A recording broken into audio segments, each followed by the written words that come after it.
Hello, Ugly Zen here. Today I'll be bringing to you guys a video on comboing 4-HO-MET with other psychedelics. I'm sharing this video for the sole intention of harm reduction and promoting conversation for safety. I'll be discussing combos with LSD, 4-ACO-DMT, nitrous or NOS, and weed. First off, I'm going to talk about with LSD.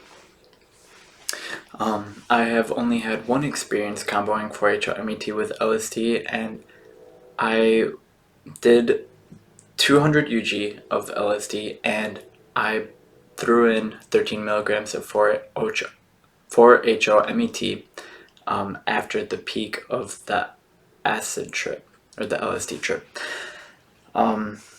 I was tripping so much so that I underestimated the strength of the LSD, and I thought I took the 4-HO-MET, but I didn't, but I thought I did. So I was experiencing what I thought was the onset of the 4-HO-MET. I could feel it getting more intense, and this was after the peak of the LSD trip, or it was on the tapering off of the LSD peak. And when I took the 4-HO, when I thought I took the 4-HO-MET, I could feel like I don't want, maybe not adrenaline, but I could feel the intensity of it coming on. And then I look on to where I put the dose of 4-HO-MET, and I realized I didn't take it, and I questioned if I should take it because I was already in a pretty powerful headspace. But I did take it, and I experienced, I feel like more of a traditional, like another peak to the acid trip.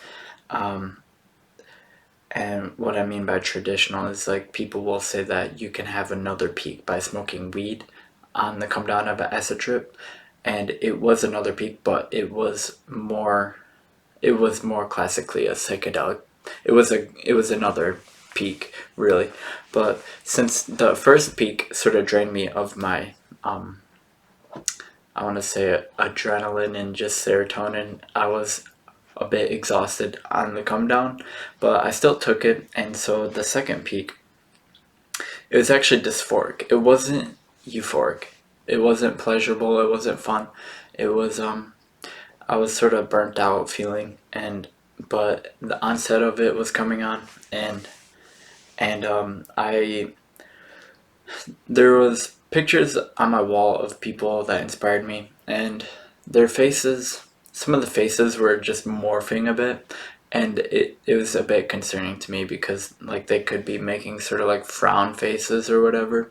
But the visual quality of it when the 4-HO-MET was coming on, the LSD was it's mostly geometrical or like patterns, but the 4-HO-MET came in and it created like a watercolor effect, a bleeding of the detail, like the symmetricalness of it, and yeah, things just looked more to be melting or liquidy, and yeah, so that was the onset of it. But the thing about that experience was I experienced my shadow, what Carl Jung would call a shadow, or the, I guess, the ugly potential of who I could be. Like, yeah, just the character traits of me that I normally repress and don't face or look at or consider sort of came out before me, and I faced it. It's like my chaos personified in front of me, and I encountered it, and I looked at how ugly and cancerous it was, and that was a very difficult. It was a difficult to look at experience, but I faced it, and it was like it was kind of like I would say like a dark hole. Like it was dark, but it was just like a level of darkness that was just it could like almost like fall into it. I can't really explain it, but okay. So now I'm going that experience was useful for me, and helped. It motivated me to quit weed, and to assess my diet, because I could also experience more like I saw my inflammation, and like I said, it felt like it felt diseased, honestly. So it wasn't a pleasurable experience by any means. And I want to put that out there because people often regard 4-HO-MET as being more euphoric. Okay, now I'm going to talk about mixing 4-HO-MET and 4-ACO-DMT. I feel like 4-HO-MET is like a stepping stone to 4-ACO-DMT or mushrooms, because 4-HO-MET isn't as alive, and 4-HO-MET is, I would say, more forgiving. And what I mean by alive is there's more of an imagistic quality or narrative like quality to 4-ACO-DMT experiences in my experience. Um, Often my 4-ACO-DMT trips will have themes to them, and it'll be almost be, it sounds crazy, but it's almost like I'm being spoken to through stages, or my environment will feel like a stage, and I'll experience messages just roll through, basically. Where 4-HO-MET that can occur, but less frequently. So in comboing 4-HO-MET and 4-ACO-DMT, I was hoping to sort of work my way into 4-ACO-DMT, and I feel like it did help me. I started off with 10 milligrams of each 4-ACO-DMT and 4-HO-MET again, and so this is my first experience comboing the two. The onset of it was noticeably visual. It felt like the naturalness was popping out, in the sense that I was looking out my window, and then the moss on the house outside my window, and like the trees, it felt like I was in like a jungle or like a village or something to that extent. I laid down in bed, and it was actually kind of cold, and I was shivering, and I appreciated the quality, the mechanical quality of my body, because it was like a shaker plate or something generating warmth. It was just like a machine-like response. It was very interesting to just witness. It wasn't discomforting coldness or anything like that, though I do believe that is vasoconstriction. So I did feel a bit cold, but I was underneath blanket, so it was okay. The headspace, um, the headspace to it felt like I was in a dentist's office. It was more like there's like a gearing quality that was kind of um, perplexing, and it wasn't, again, it wasn't euphoric or anything. It felt like my mind was being worked on or something like that. Like I was on a, not literally, but it was like being on a operating table, and it just felt like my brain was being worked on, and that's really what I got from that experience. But I learned to let go to it and just like witness a bit better. Um, and so then, many months after that, I went on to try 20 milligrams of each in the same trip. So 20 milligrams of 4-ACO and 20 milligrams of 4-HO-MET. 4-ACO-DMT and 4-HO-MET, and in that experience, the context of it was I took it out of desperation, really, because I was going through, I guess, some relationship issues. I'm not gonna explain that to much extent, but it's like if you ever got bad news, like within your family or something, it was like that. And so I took the combo because I wanted to get into the heart of like what was distressing me existentially, really, like. And that combo, overall, even though it's not recommended to take psychedelics in a challenge, an already challenging headspace, like a difficult or like negative headspace, or just like, and what I mean by headspace is like overall mood. It's not recommended to do that, but I did it in this situation, and it flipped my mentality around into like a we can do this or we got this, more of like a leadership, just like taking charge, not taking charge, but just like leading and like stepping forward and just facing this obstacle in front of me, and certain people. I wanted to just take charge of it, not take charge, but to just really face it and to almost like embrace it and like we got this and we're gonna like grow from this and all that.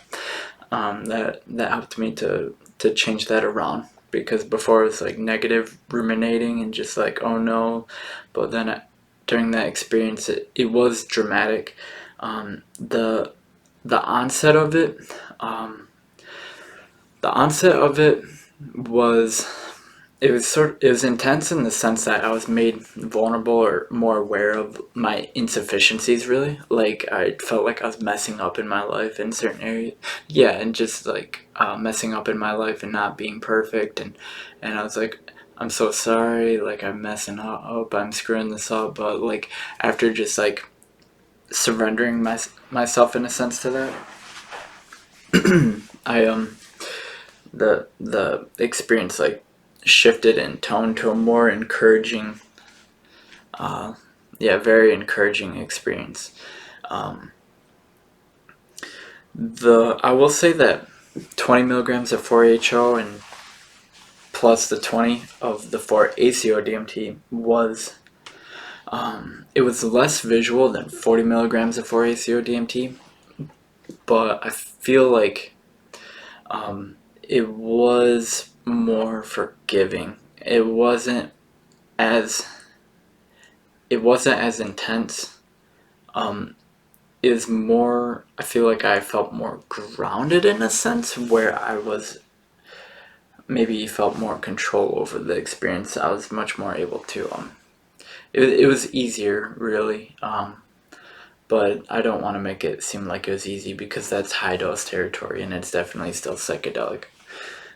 Okay, now I'm going to talk about NOS, or I believe nitrous oxide.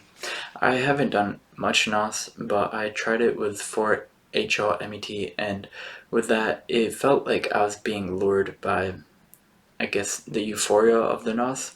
Um, the dose I took was 25 milligrams nasally, so that was a pretty strong dose, and then I was experimenting with the NOS during that experience, and initially the NOS was like perplexing, perplexing to me, and I guess pleasurable. And I normally don't explore, I guess, pleasurable things. I sort of see them as taboo, but the the euphoria of it was actually quite revealing in a sense, where it was like, um, yeah, it was very pleasurable, honestly, and in that it was almost like healing, in the sense of it could be like a guiding light toward like a light that will, like, hopefully I can remember how amazing this is, so I can just use that as like a motivator, like a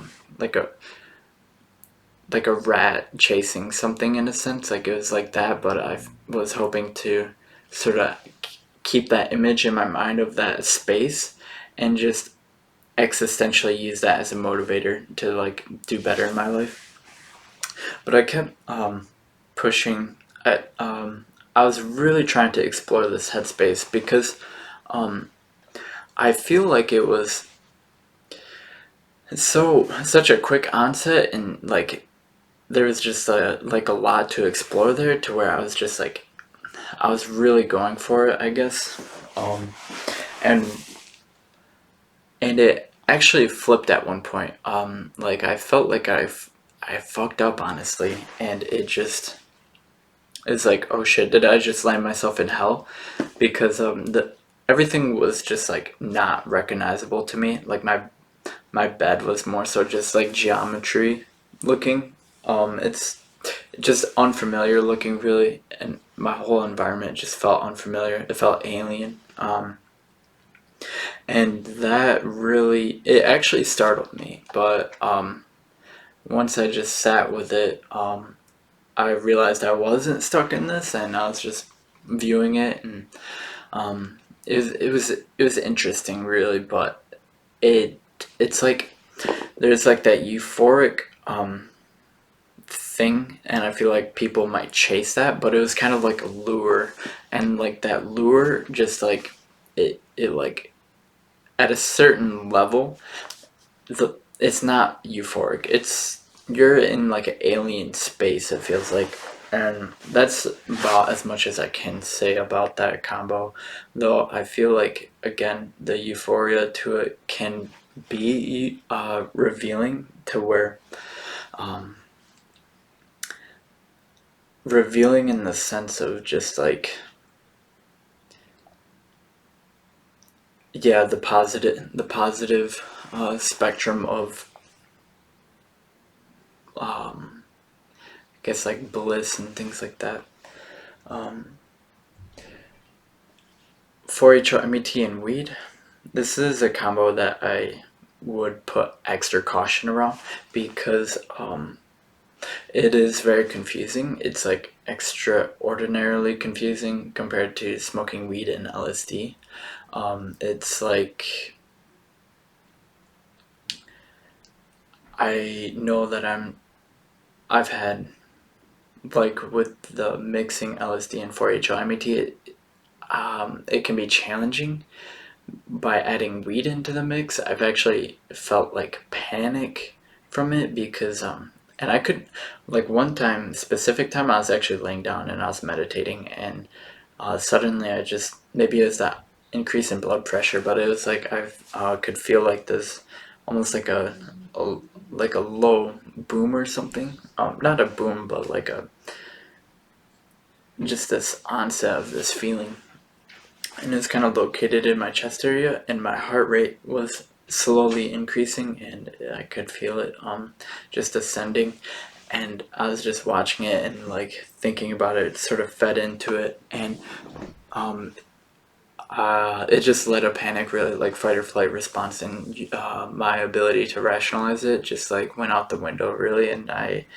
didn't I was thinking about how I can make this stop and prevent this because it felt like I was going to die, and that's a very classic thing to occur with people in psychedelics. But like I thought I was gonna die, and I was panicking, and the only thing I could do was just step outside, and I was gonna actually go run. But when I stepped outside and got the fresh air, that calmed me down, and I went back inside. But when I went back inside, I was still escalated. The only thing I could really do is lay down and surrender to it. And when I did that, I surrendered to it as if I was dying. And when I did that, it just like it went away, and I was able to just go on with the experience. Um, yeah, that's going to make a wrap for this video. Thanks for watching. Ugly Zen. Peace out.